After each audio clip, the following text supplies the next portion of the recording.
So we should be going live now. I'm just going to check on the channel, make sure that's coming up. Okay. Thank you for joining us. If you're already here, uh, just give us a moment while we let some people join and make sure that that it's working. This is our first one that we've done this way, so bear with us, and we'll get into intros and etc.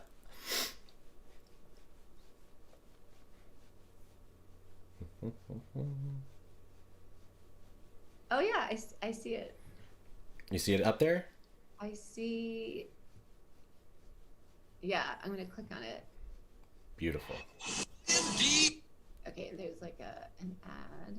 Oh, maybe I should turn off the video ads for the next time.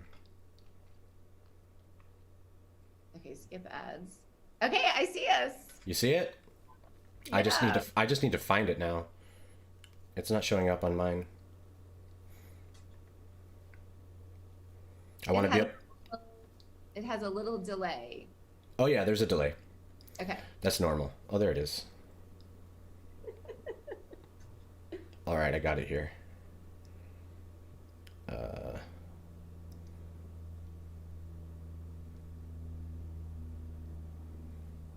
Copy. So I'm going to send the link to you. That's not the right link.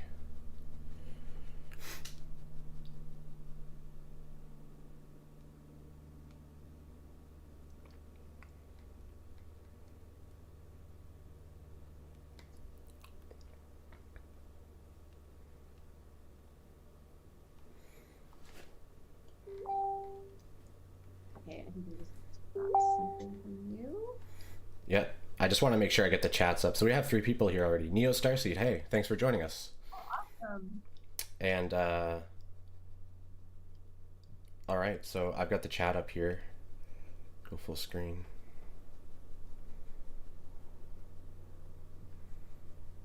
I'll just put that here.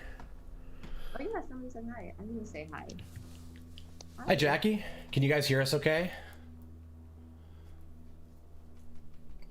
Everything sound good? Next time we'll be a little bit more prepared. This was our first one, so we're just doing our best to get it going as best we can. I'm gonna send this out quickly on Facebook as well.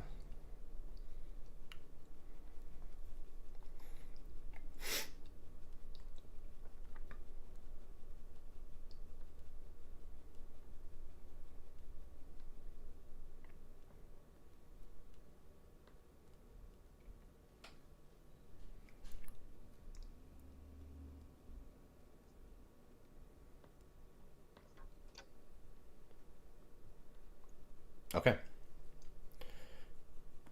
So that's done. All right. So I think we've got about 7 people in now, so I think we can probably get started. Thanks to everyone for joining us. My name's Sean. You guys already know me, so I think best way to start is maybe start with Dr. Tassel. This is the first time that she's been on the YouTube channel, and we're going to be doing this live stream probably once or maybe even twice a week, or perhaps more. So maybe I'll just leave it to you, Dr. Tassel. If you can introduce yourself, let people know a bit about yourself, a bit about anything you want to share. Anything you want to share. Yeah, well, first of all, thank you so much for having me on your amazing channel. I love all of your work. So it's a great privilege, Thank honor you. to be here. Yeah, so my name's Tassel Shamebrook, and golly, I have a background in psychotherapy. I have a doctorate, a PhD in psychotherapy, and then I've also been very interested in more metaphysical alternative ways of being, Kundalini yoga and Reiki and hypnotherapy and shamanism. But what really turns me on is the practice of truth, which is what we're here to talk about today. So that actually has been the most amazing, transformational, foundational practice for my life. Awesome. Awesome. And I mean, most of you people know me already. You people. But most of you guys know me already. So my name's Sean, and I'm just a guy on the internet that makes videos about spirituality, things like that. and I had my awakening, my major awakening when I was 33, and then everything started shifting. I started to like hear voices and wonder what I'm seeing and things like that, and it started to come in as different information. So now I use this channel as some of the way to sort of get that out of my head. But this stream of truth is sort of a separate project. This is something that Tassel and I are going to be creating together. It may eventually have its own home somewhere else, but for now we're going to utilize the platform that we already have going on the How to Hero channel, and this will be sort of an offering that we have that we do once or twice a week, something like that. And we're going to make it a bit, we're going to find a particular time, a particular day, and so people will know when it's coming on, things like that. Most of the channel, like most of the show, is going to go through sort of us talking a lot, not so much reading the comments, not so much getting interactive, but then we're going to do sort of a Q&A at the end. So if you have any questions about anything that we're talking about, anything that we're going through, just leave them in the comments, and then at the end of it, towards the end of it, we'll do a Q&A session, and we'll go back to some of the comments, things like that. You can always do a super chat as well if you want to make sure that your comment's seen. Obviously, it's not required. We're going to scroll through. I have the comments up so I can kind of keep track of everything. And then eventually we'll have probably a moderator help us. But so if you want to volunteer for that, let me know. Always appreciate the help from the community. You guys are amazing. So I appreciate everything that you do and everything that you share with me. So I was wondering if maybe we would start with the mission statement of Stream of Truth, if you wanted to read what we came up with earlier. Yeah, absolutely. Okay, so this is our mission statement: to bring self-healing and expansion through living in our truth, sharing practices, experiences, and teachings in an uncensored, unrestrained way, and always with love. Always with love.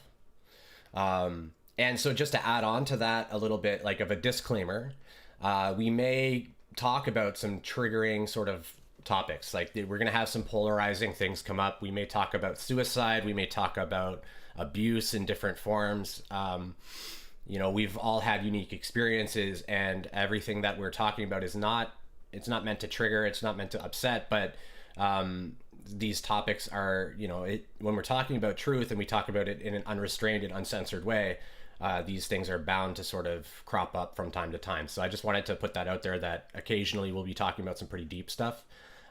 Today we're going to be talking about like what is truth in its essence.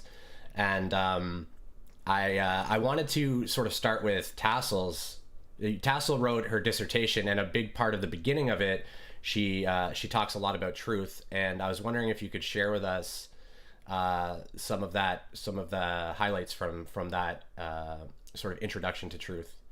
And Yeah, maybe a background on it, or where it came from, what brought you to these spaces maybe as well. yeah, absolutely. I just love talking about truth so much. So I'm really excited. Me too. So perhaps like many of us in our society, I did not live in my truth for most of my life.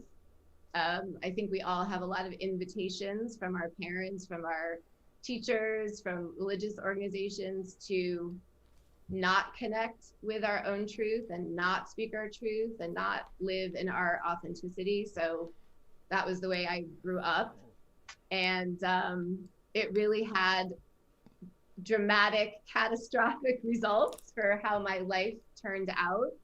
And so I found myself in a very difficult marriage, and then eventually a very difficult divorce and custody situation.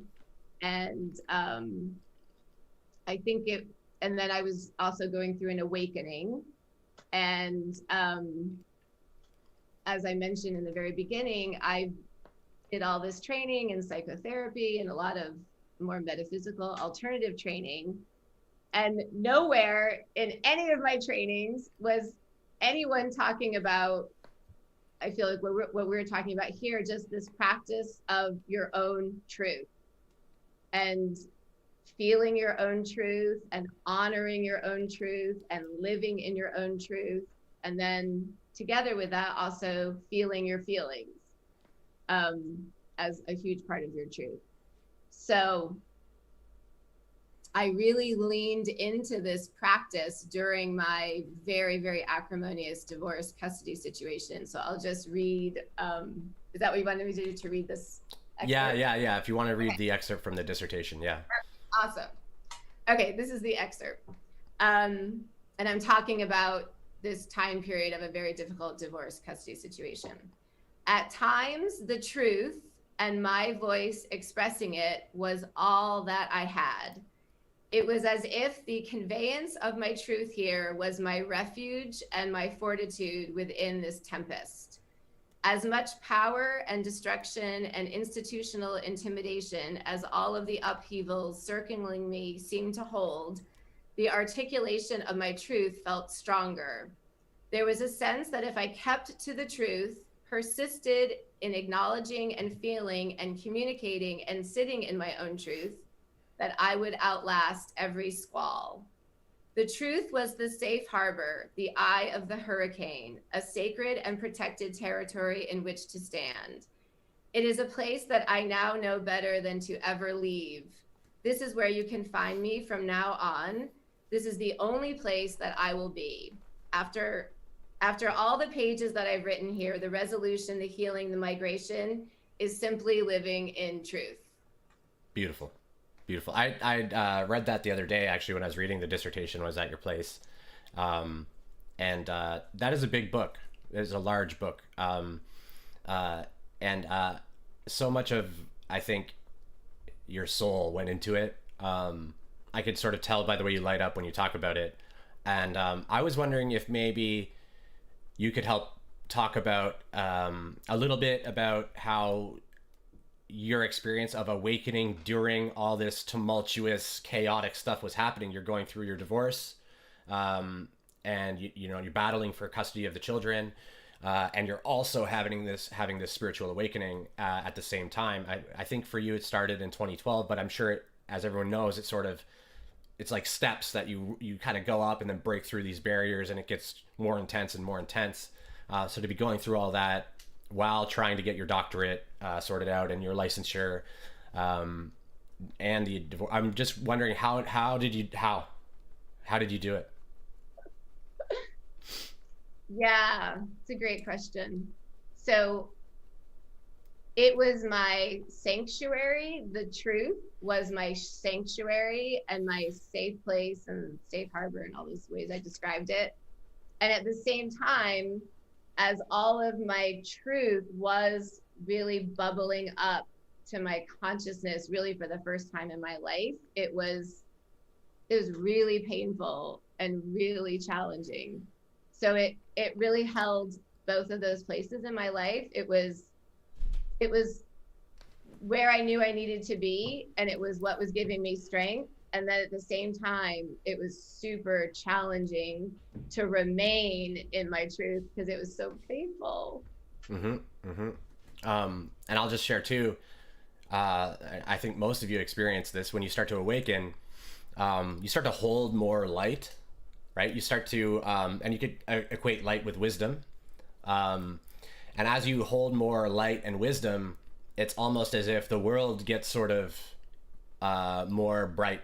But when the world gets brighter, the shadows get cast darker. And there's more contrast. You can see the truth not only of others, but of yourself, the things that you were sort of avoiding about your own realities. And I know for me, that was probably the hardest part during my awakening, was noticing all the various things that I had been ignoring about myself. And then, like you said, stepping into the truth, which was sometimes for me very painful, to be like, oh, I've actually been a bit of a dick a lot of the time. You start to remember all these different things that happened in your life, or different ways that you behaved, different, things that you've said to people, or even things that you've said to yourself about yourself, to explain away some of the various truths that you wanted to ignore, right? And then as we sort of move into truth, we start to see all these things, and it can be tumultuous, I think. And it's interesting to me that prior to an awakening, we tend to avoid truth in many ways. Yeah. We tend to sort of walk away from it, or almost turn a blind eye to it. And then when we stand in our truth, we can often be so triggering for people. Um, I was wondering, do you have any advice for people that are having difficulty expressing themselves truthfully, like having difficulty actually speaking it? Because one of the major things that you taught me when we first met, and throughout our relationship, is that speaking your truth is, it's one thing to sort of examine it yourself and have it within and understand your own truth, but it's another thing to then sort of have the balls to say it. So if you could help people find the balls, right? Like find the finds that confidence to actually speak it, and to let other people know what their truth is. I wonder if you have any advice for that. Yes, yes, it's such a great question. And I know the way I grew up and the messaging that I got, I was always very wary to speak my truth if I thought it could be uncomfortable for someone else uh, to hear. So this has been a huge journey for me. So I can totally empathize and really understand any other people, on that, having that same uncomfortable feeling. And my own guidance on this topic has been exactly that: it is a gift anytime you are able to share your truth with anyone. It is truly a gift. And of course, we try to do it in the most loving, compassionate, gentle way possible if we're sharing something that could be possibly triggering or uncomfortable for someone. But that has been my guidance, and then also my personal experience, that when I'm really aligned and centered and the truth is really flowing through me, that is always helpful to anyone else. So we talk about maybe being light workers or spreading our light. And I know for me, like, it's so easy to be loving. I just want to share my light in a loving way and say things that are very uplifting. But what I understand too about bringing light, that bringing light is about bringing truth. Yep. And that, and I know for me, that is still kind of the harder part to bring, because I don't think anyone enjoys, when other people have a painful reaction or response to what we're saying. But it is totally my understanding that when we share our truth in a loving, compassionate way, it always eventually is healing and expanding for everyone. Yes, yes. I think that's the main thing, is that as uncomfortable as it can be for both people, it's always for the betterment of the relationship. And also it allows you to process your own, almost by speaking it. Jesus said, when two or more gather, I'm with you. It's as if sort of source is speaking with source when two people are speaking their truth. And I feel like it has a real healing effect, and it exposes some of the underbelly that maybe was being ignored by not expressing. And so it's almost, you can almost think of it as like almost a selfish and selfless thing all at one time, right? In a selfish way, you're exposing your truth to the other, being vulnerable, so that you can heal yourself, and then the other person is going to see things that perhaps they didn't really want to see or be aware of, but through that they're sort of being forced to glance at a reflection of their shadow that they're likely carrying. Go ahead. No, absolutely. It's a mutual healing, expansive practice. Yep. And I think as humans, we're often just kind of, our ego is hardwired to avoid uncomfortable relational interactions. Anything vulnerable. Yeah, and being vulnerable. Mm-hmm. And there's probably literally an evolutionary reason for that, because you'd want to like keep the peace within your tribe or your cave. Yep.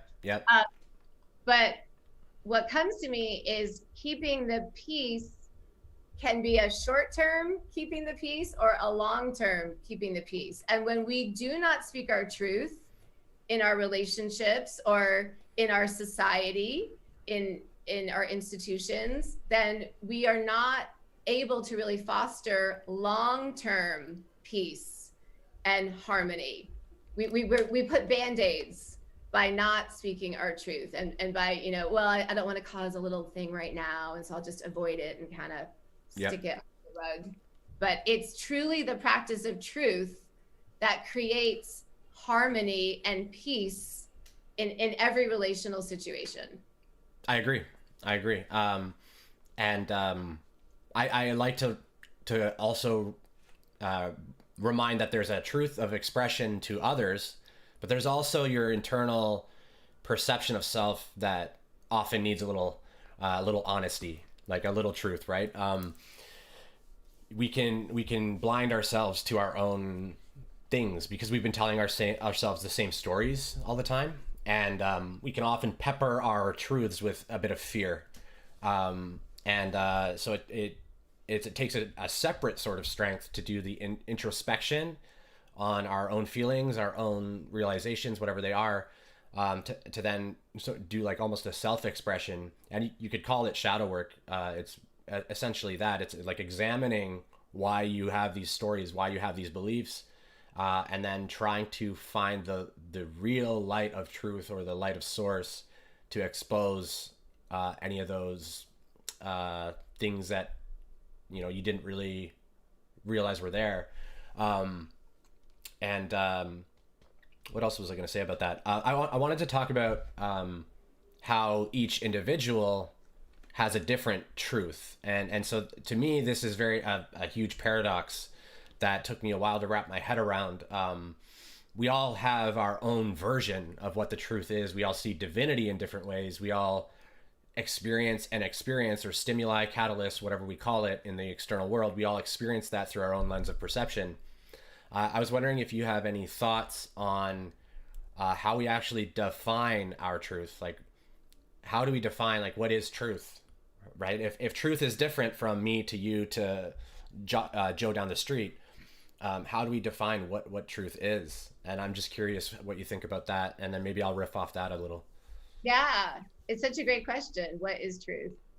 And I think, as you said, we all embody a unique, separate expression of truth, in that we all are obviously very unique individuals here for unique missions and experiences on Earth. And then even just the way we experience the same situation may be a bit different from our own experiences, our own filters. So I think one of the most beautiful things we can do in life is honoring that everyone has their own completely unique expression of themselves and their experience of the world and why they are here. So truth is, how many people are there in the world? Like over 7 billion? There's 7 billion. I think there's 8 billion now. Okay, so there's 8 billion expressions of truth on this planet. Each one of us is just our own unique expression of truth.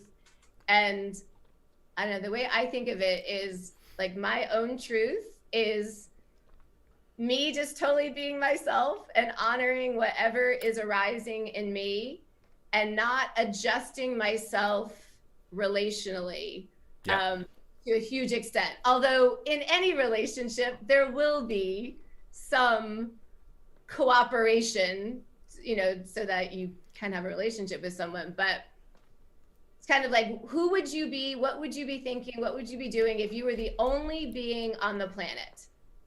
Yeah. Like, that's one way to think of your truth. I love it. One of the ways that I sort of try to remind myself to be in my truth is to like embrace weird. So when we like to say eccentric, right? Yeah. So embrace your personal eccentricity and weirdness, because that's what you were like when you were a child. And that pure expression of innocence as a child, like you don't care right? When you're talking, I'm talking about like pretty little kids, maybe 4 years old, like they're just sort of understanding that they're their own person. Yeah. They have no idea about judgment. They haven't learned this concept really of judgment yet, usually. And so that's what I like to sort of walk around the world pretending almost, because Yeah. people do judge each other often. Yeah. But what I like to pretend is, oh, nobody's judging me. It's and that's not really true. But what it allows me to do is just be weird. JP Sears has a TED talk or a TEDx talk about embracing your weirdness, and he basically says it's our life's mission in his words, or he believes that it's our life's mission to just be weird, the weird self that we repress, that we learn to repress through our relationships and our schooling, social conditioning. Be weird, and the weirdness is your truth. And often, the weirdness is a really good indicator of what your talents are too, right? Like the artistry, the creativity, whatever it is. For me, it's mostly talking. I'm decent at speaking, and I think I think everybody has their own, like you said, their own perception of their truth.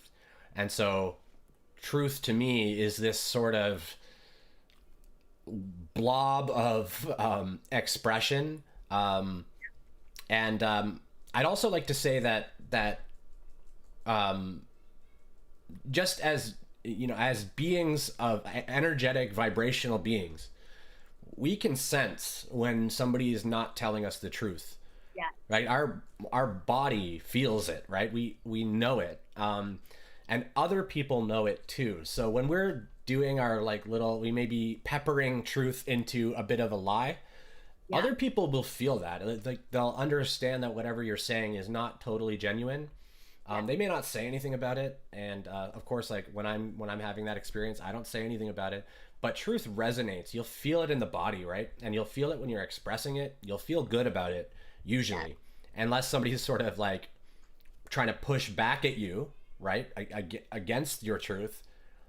You'll feel their fear of what you're expressing, and I think for me the most important thing is to when noticing that type of thing in an environment where somebody's not being receptive to your truth, but you still feel that it's necessary to say it. Yeah. That you need to remember that their fear is theirs, and you can be compassionate, be understanding that they're where they are, and they're sort of they project this fear, and it can almost make you hold. You can feel your throat tighten or something, and that's your throat chakra is literally starting to distort. It's not spitting in the pure blue color. But as you start to speak your truth, and you're getting sort of feedback that is not quite, it's based in lack or fear, guilt, shame, whatever it is, you can sort of just remind yourself that that's not real, that's almost an opportunity for you to pull away from your truth. And I think what we're advocating is not going down that road. Yes. And yeah, so Yeah, I love everything you said. And I'll just back up. I just had this remembrance of my dad was a college professor. And I don't know why exactly, but it seems like college professors are allowed to be weird. Like, in many professions, I don't know, business or attorneys or doctors, there's sort of like a cookie cutter image we have of what that looks like or something. mm-hmm. But for some reason, college professors are allowed to be like very eccentric and get into their weird.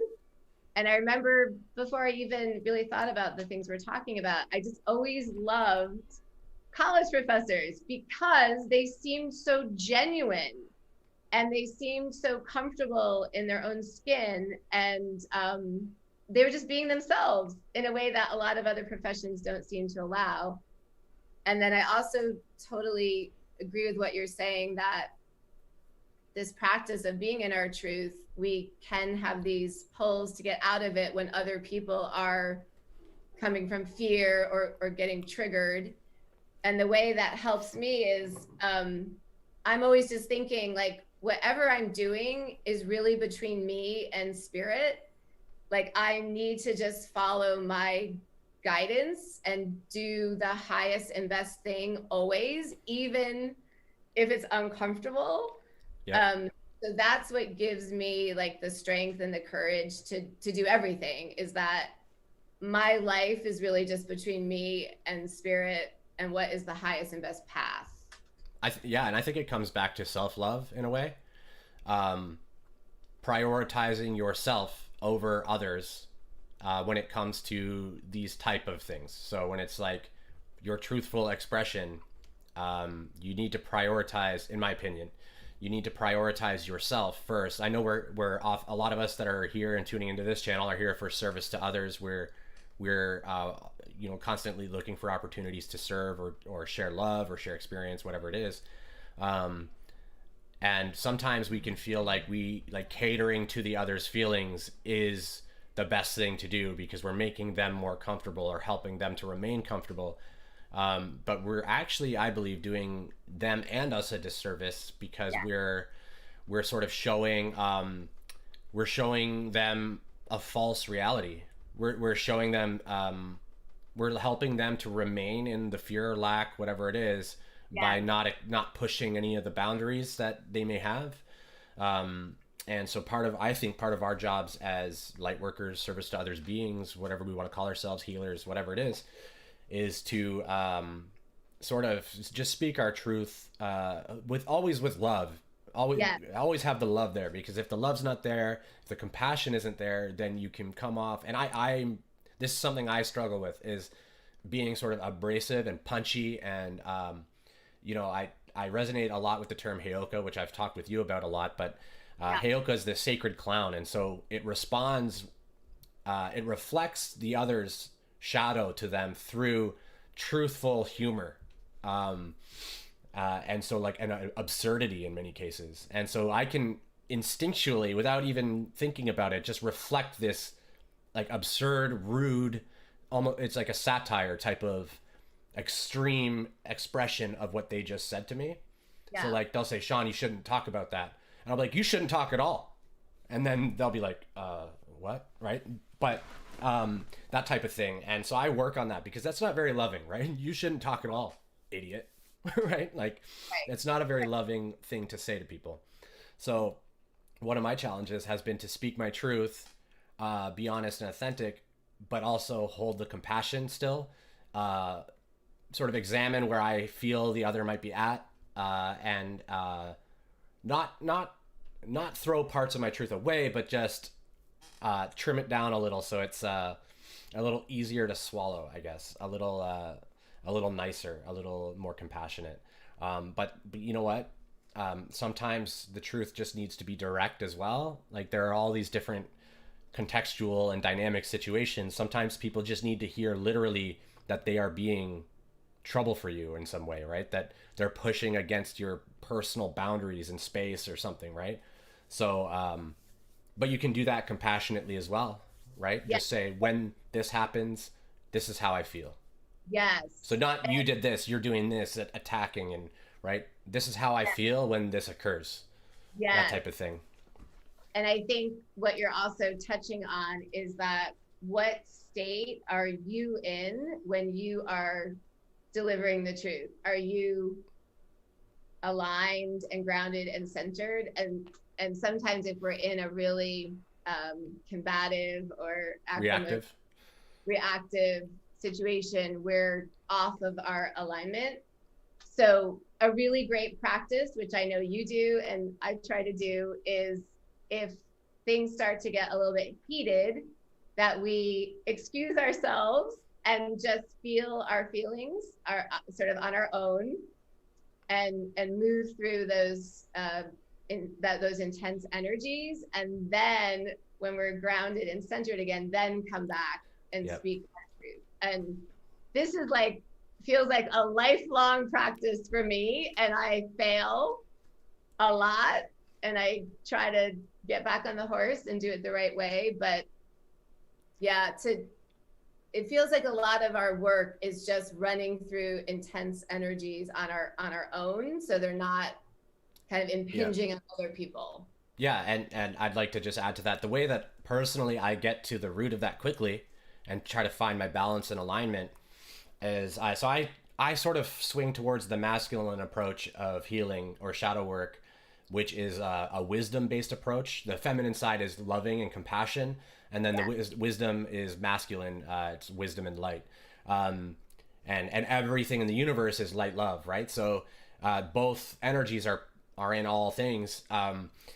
But often what we'll have is like a certain leaning. So for me, just for any of the men that watch, this may be a little bit easier for them to sort of wrap their heads around.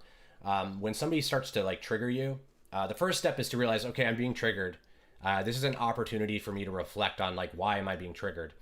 That's when you step away. Like if you're getting triggered by them being triggered, then you're going to get into a cycle of reactivity and just Yeah. nonsense. That's when you're just going to fight about who knows. And that's when the names get thrown at each other. You say something that you regret later. There's no need to do any of that. So you literally just put it away, put the phone away, turn it off, walk away, go for a walk, whatever, and start to reflect like, what about that interaction triggered me? Oh, well, when they said this, it made me remember this feeling. It made me recall this time when I was a kid and somebody said this to me, or these types of things. And you get better and better at following that weed of shame or guilt, fear, whatever it is, following that down to the root, so that when you go to heal it, like you're sort of pulling it out from the root. Yeah.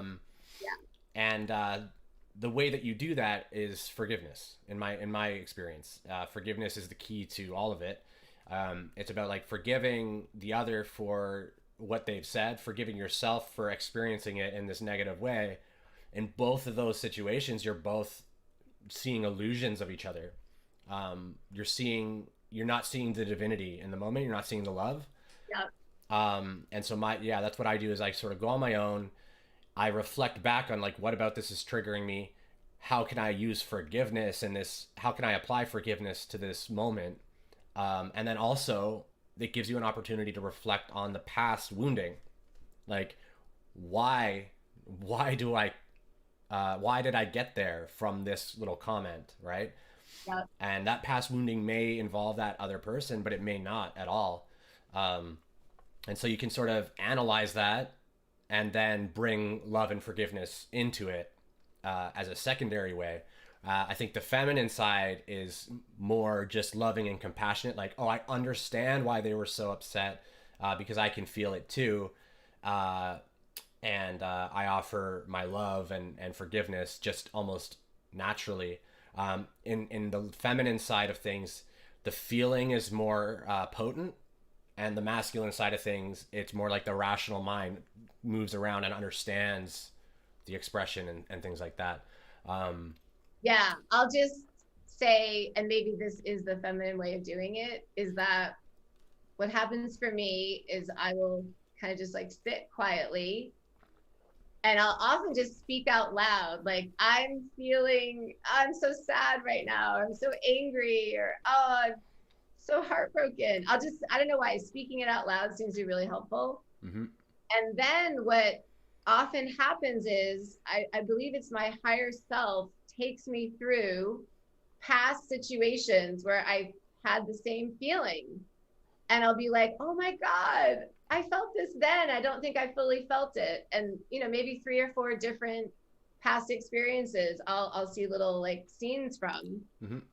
And then, and we talk about this, it really only takes about 60 to 90 seconds to fully move the energy of a feeling through you. Mm-hmm. So that the energy moves through. I've seen the situations, and then I have the insight. Then I have the wisdom after the feelings have moved through and I've seen all the situations. So I feel first, move it through, and then I get the insight and the awareness. And then I think that's actually the integration of like the learning that I was supposed to receive the whole time as a soul. Yeah, and that's important because, as you said, it's a lifelong thing.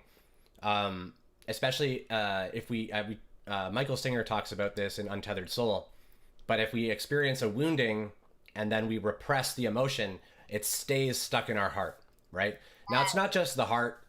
Michael Singer mostly talks about the heart chakra, the energy center of the heart. Yeah. And that is where we can have wounding stay, but we can also have, typically we have distortion in the root chakra, the sacral chakra, and the solar plexus, as well as the heart. And then as well as the throat as well. But we can have distortion in all of these places. And the important thing is that every time when we have distortion there, the higher self is always going to direct us to look at it somehow. And if we repress it, or if we get reactive and then don't investigate it, if we don't look at it, we lose that opportunity to release it. And so, as you said, like feeling it and letting it go through, that's literally how we release it. Yeah. Michael Singer uses the example of like seeing your ex-girlfriend's car or the same model of car on the highway. So like you had this really painful breakup. You didn't really process the feelings. You have this pain in your heart. You move on. It's been 2 years, and then you see that car on the highway, and it's like all over again. You're pissed and you're upset and you're emotional, whatever it is. But then you repress it again, and so that pain will stay. And so that means the karmic cycle of that lesson is going to come back in some form. And the way I see it is that, so in that instance, you're holding some like heartbreak, you're holding some emotional pain about a breakup. And the way I see it is that frequency is in your energetic field. Yep. And it's basically you're calling in a match to that energy in a situation, only so that you can fully feel the feelings and then get the awareness and the integration. It's only to help. It's only to expand you. As within, so without. Yeah. Like everything you see is a reflection of the energy you hold. So exactly. And that's why you have an example could be abusive or conflict-ridden relationships that you just sort of keep cycling through. Like, you know, a question I get a lot is like, I keep dating the same type of men. Yes. And I'm like, well, because you have all these woundings, probably from your parental figures, most likely from your parental figures and being raised. Where did you need to find your love from? Was it from your dad, who was often removed from the whole thing, and you never really got love, so you craved his love? You're gonna find a man that doesn't easily give love, or every so often gives just enough for you to be like, oh, okay, I can get it from him. Yes. But then, you know, he just continues sort of a narcissistic type of relationship dynamic. But that's because you're holding that wounding, and it's not that anything's wrong with you. You're just holding that wounding, so you're going to draw that in. Yeah, and and we're calling it wounding, but in a way, it's just a life experience. It's an experience. And I agree, you know, it is a wounding too, not to minimize it. Yeah. But from the soul's perspective, I think we would agree it's just a life experience that is going to expand you. And your soul wants you to fully feel everything around it and get the pot of gold at the end of it, which is the wisdom and your heart opening and your compassion growing and all the ways it expands you.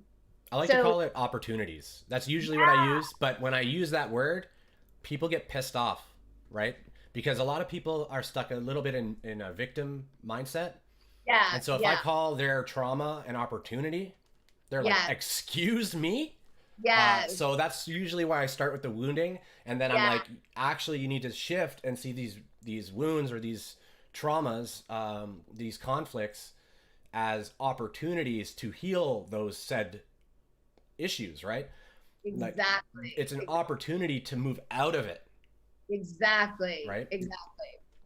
And, you know, as a psychotherapist with some of my clients, like you said, so often people are going through the same relational patterns over and over again. Like you said, you know, maybe being with someone who's not loving or abusive. And I think we agree that partly that happens because you are not fully having the full experience of it. You're not fully feeling everything around it. Yep. And so much of psychotherapy I have found is actually talking about feelings, but not feeling the feelings. Yep. So, I mean, I know in my own therapy as a going to a therapist when I was younger, I don't think I really felt much. I think I just was talking about You're just my feelings. explaining. And a lot Yeah, of times we're just like, even in therapy, we're even giving energy, making the issues that we feel we hold, we're like, what's the word, like strengthening them. Like, yes. we're just reapplying that thing, being like, we're not really. I'm always with, an unloving guy. So Right. even me saying that energetically, I'm helping to further create it. Absolutely. Yeah. Rather than, what would be really helpful is if I just sat for like 60 seconds with,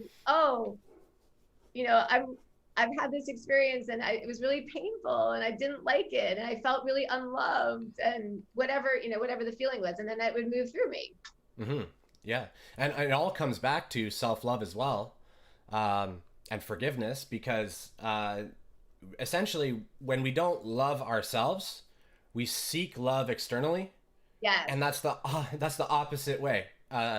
When we love ourselves, we draw love in externally. So we experience love from others and from the world when we love ourselves and feel we deserve love. Without we have to understand that regardless of others, we are loved. We deserve love. We are loved by and we can attribute it to divinity. Like, we are loved by God, by source, whatever. Or we can just simply say, I'm awesome. I love myself. I deserve love. And we can sort of keep that going.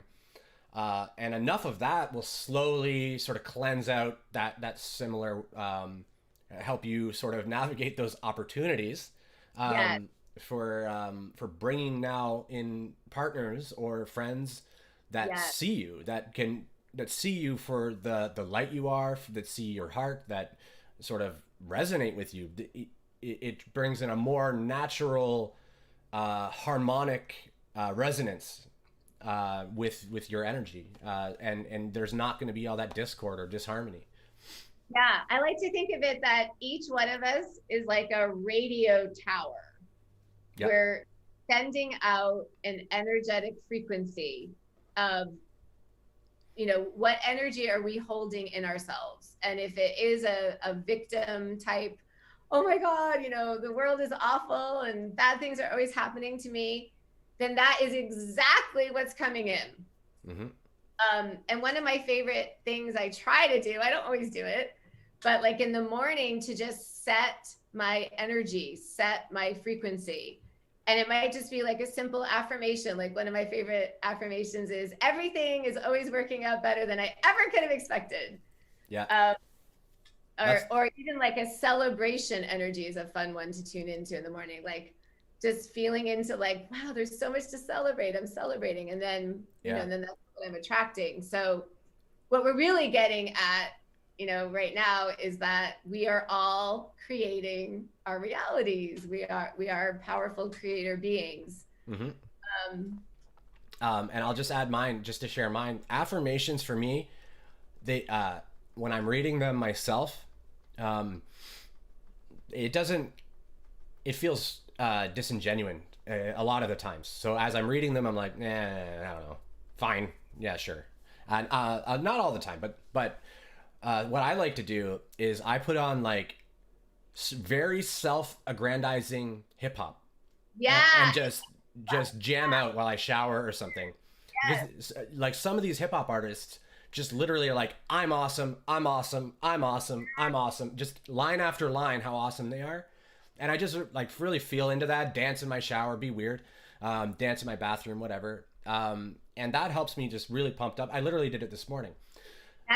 That's so amazing. And that is such a great practice. I absolutely believe anything that you can find, like some people reading poetry, whatever it is, but anything you can find to just boost up that frequency. Your own empowerment and your own optimism and positive outlook. I think music is, I think that's what music does. That's sort of like the purpose of music is, I use music for also my shadow work.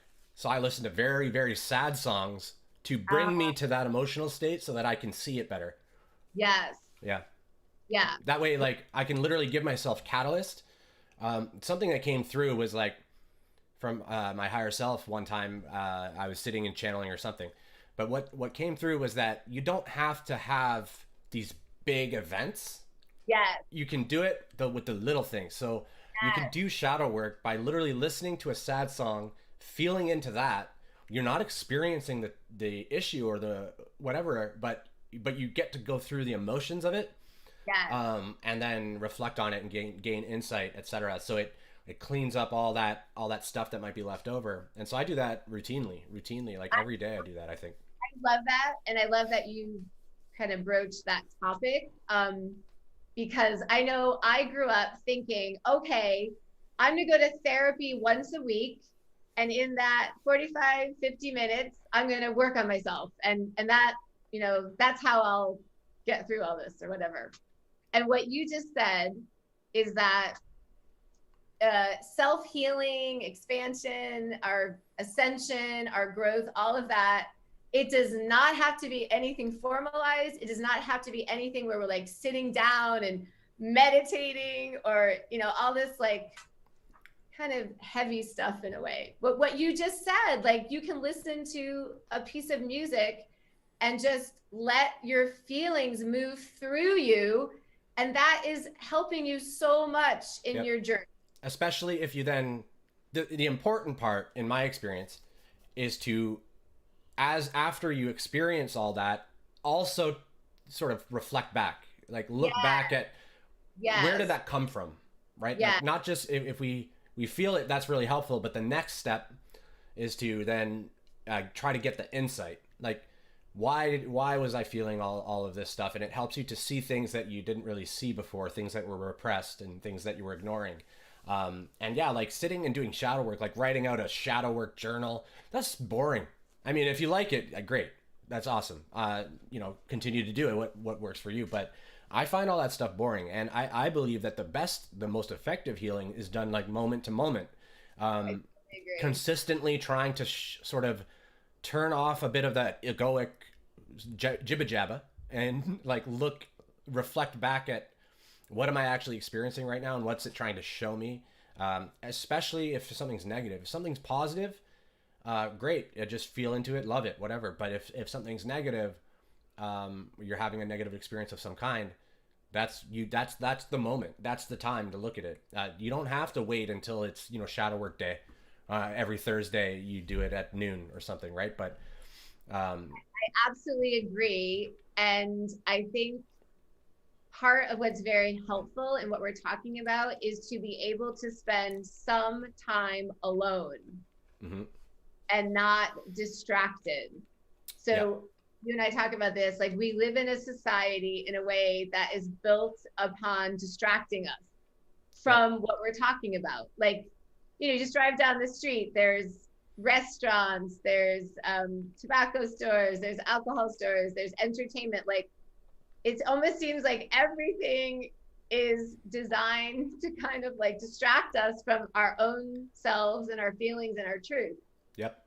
So and I'll just say personally, I don't necessarily love spending time alone. Like in general, I kind of prefer to be with other people. But I know it was my path to spend a lot of time alone, especially in the past 5 years. And it's been the alone time where I have been able to do what you're talking about, just like have like kind of the space to feel stuff and think about stuff. And that's changed my life. And my like viewers of the channel and people that know me personally will know that there's been multiple times I just disappear. I get off social media, I get off YouTube, I stop making content, and I just disappear because that's what I need to do at that time. I don't explain myself to people usually. I just disappear from the world, and it's I could do that in a little bit of a better way, but taking time to yourself is sometimes necessary, and sometimes it helps to take a lot of time for yourself if you can. I was, after I split from my wife and moved out, suddenly I wasn't seeing my kids all the time, and that was crazy difficult for me. So I had to just sort of, and I was trying to like ignore that. I realized later, so it sort of built up and built up and built up, and then I had to just take all this time to just process all of that, everything that had just changed in my life. Yeah. And so I guess my point is that, yeah, I 100% agree with you, and I've done it to such extremes that but in those extremes, I've been able to move through tons and tons and tons of inner work. So if you can take time to yourself, even if it's just a couple of hours or an hour a day, try to just make at least some time. You don't have to meditate. You don't have to do any particular practice, but other than trying to gain insight, if journaling helps you, you can journal at the end of the day or in the morning. There's a product that I used to use that I really liked called the 5 Minute Journal, or I think that's what it's called, 5 Minute Journal, something like that. Where basically you spend 5 minutes in the morning and 5 minutes at night to set your intentions for the day and things like that. That helps you sort of reflect on things that you can be grateful for as well. And gratitude is also a huge thing. So what I do I'm a mom, I know you're a dad, and so like the first thing in the morning, maybe a lot of moms do this, I kind of go through my house and put it back together from the mess that has been created the day before. And sometimes I want to listen to like an audio book or something inspirational, but often I just won't distract myself at all. And I'll just let whatever is there kind of arise in me and feel what's ever there and think about it and get the awareness and the wisdom. So I love cleaning up my house because it's kind of how I clean up my being.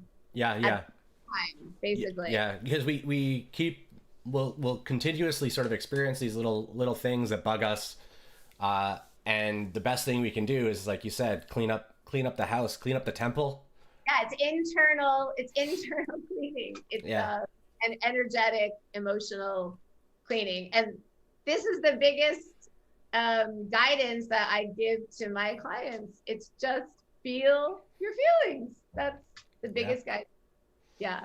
So I think that we're coming up on over an hour now. I have no idea how long it's been. I was wondering if it's 57 minutes. I can see it on the thing. Okay, so I think it's probably a good time to do Q&A. Does anybody have any questions about anything that we've talked about? Our next streams will probably be longer. As you can tell, we kind of go all over the place. I think that's what makes them good.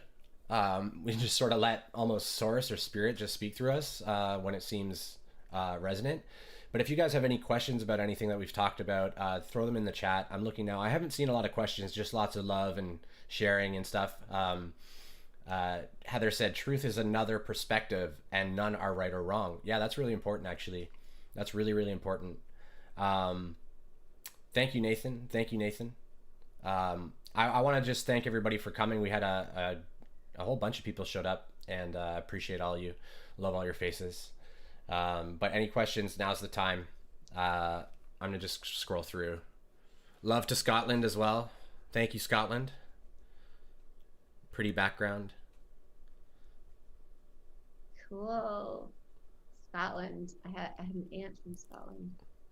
I think I have family in Scotland, but I have no idea. I have no idea who they are, really. Okay, so I'm not seeing any questions come through, so I just wanted to say thank you to everybody for joining us, and we'll be doing this weekly at a minimum. Do you have anything that you wanted to end with, and maybe anything about truth that we maybe missed, or anything that you feel is needing to be said? Good question. I don't mean to put you on the spot. Oh, no. There is something I wanted to say, and it's about truth. It's everything we've been talking about and living in our truth. What I find it does is that it ends the inner war inside of yourself. Maybe we can all kind of connect with that experience when like you have a truth, and the truth is coming from your heart, the truth is coming from your soul, and then your thinking mind maybe wants to put a rationalization on it. I'll just give an example. Let's say you're in a marriage or a relationship that it's just not quite right, but like your thinking mind might be like, well, it's not that bad. I'm going to stay for the kids. You know, a lot of people are in unhappy marriages. It's, you know, it's normal. I'm not miserable. So this is all like the thinking mind rationalization, but your heart is like, oh my God, this doesn't feel right. This does not feel aligned. It doesn't feel good. I'm not happy. And then so inside of you, like there's a battle. There's your thinking mind and its kind of practical ideas. And then there's your heart and what it yearns for. And it's the truth. It's the truth that the thinking mind doesn't really want to deal with because it's fucking messy. There's like a lot, you know, if you get a divorce or whatever. So I just want to say that I also think physical illness can manifest from these internal wars. Oh my God. Yeah. The dis-ease within your being because you're literally at odds with yourself. That's a whole topic. We could do that maybe next week or something. I could talk about that for hours. Yeah. So I guess what I want to just say is that this is not just like a philosophical or even like just a spiritual thing we're talking about. Like gets to the core of your health and your life experience. It's a big deal to live in your truth or to not live in your truth. I think it has every type of sort of repercussion, you know, physically, like everything. It affects everything. And the less truthful and expressive you are, and the less you sort of get into that state of healing it, the more of it you're gonna have come through to reinforce until it's like it's so potent, it's so much shit that you have to do something. Exactly. And that's what happens. I like to say spirit turns up the volume. Yep. If you're just not really living in your truth and your soul wants you to always, spirit is going to keep making it more and more uncomfortable. And that's exactly, I'll just say quickly what happened in my marriage. Same. You know, I knew from almost the get-go that I would need to leave. And because of my kids, I didn't want to. And I believe spirit just turned up the volume and literally made it impossible for me to stay because it wasn't aligned. It was not in my truth. Yep. And what I also want to say is that when we live in our truth and when we move forward in ways that might seem unknown or scary, like, okay, I'm living in my truth, I'm following my dream, but is it all going to work out? It always works out. It always works out when we are aligned and living in our truth. The support from the other side is amazing. It's like the opposite. Or it's parallel. The volume gets turned up on the support and the love and the assistance and the love when we live in our truth. Yep. Awesome. I think that's a perfect time to end. Okay. Thank you for coming on, and I'm so excited to do more of these. I hope everyone enjoyed. If you have any feedback, any questions, whatever, leave them in the comments. I read every single comment, and I'm sure Tassel will read through them as well, and offer any guidance that she has on her from her perspective. So thank you guys again. Next one, I'll try to have like a scheduled one come up so you guys can know that it's coming and things like that. It won't be such a surprise. Thank you so much for watching. I love all your beautiful faces.